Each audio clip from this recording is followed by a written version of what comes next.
stand here today, 50 years into independence, but 65 years into having been given the right to choose our destiny by being given the right to vote. We stand here, however, 200 years into the shadow of the most powerful representation of people power that this country has ever seen. And I come here today with a simple message. It is not about the Barbados Labour Party. It is not about the Democratic Labour Party. It is about the people of Barbados. And we live in a very special place called the Caribbean. A Caribbean that has been forged by people being brought here against their will, of every race, by fiat. And out of that, we have created a magnificent, creative, and resilient people. Ours is a legacy of resilience amidst struggle. And I ask you, the people that live in this blessed land of ours in 2016, to recall the spirit of resilience that has brought us safe thus far. To recall that without the right to vote, there could be no independence. And without independence, there can be no freedom and no justice. And therefore it falls upon us, those who live in this country in the 50th year, to ask ourselves, what does God want of us? What is the voice that God is asking us to bring forth today? And as we pass St. Patrick's Cathedral, I reflected and felt compelled to share with you my own personal struggle, that I have had to pray week after week and month after month to always be able to discern what we do in the name of conscience and what we do in the name of party alone.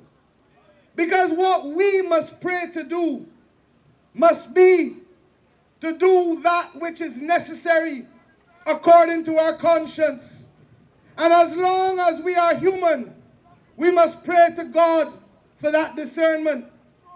And I ask you to join in that prayer. Because what we have is a nation that needs healing. A nation where people are suffering. A nation where people can be marginalized. A nation where ministers believe that they can have the first dibs at the sweets. And ask you to hold strain and suck salt while they eat and drink sugar. And I say to you, in this 50th year, that cannot be the example that inspires this nation. That cannot be the example that raises our people. And when we ask you to walk for justice, it is because our country needs healing. Our country is being broken. Our spirit is being assaulted. And we, the people who have inherited the legacy of Grant Lee Adams and Errol Barrow, must stand tall and say, not in this land, that the power of the people is always stronger than the people in power. The power of the people is always stronger than the people in power. 2 years ago, I asked you on the docks of Carlisle Car Park to walk with me. I said then that it was my duty to walk, and that I shall walk even if it was me and my God alone.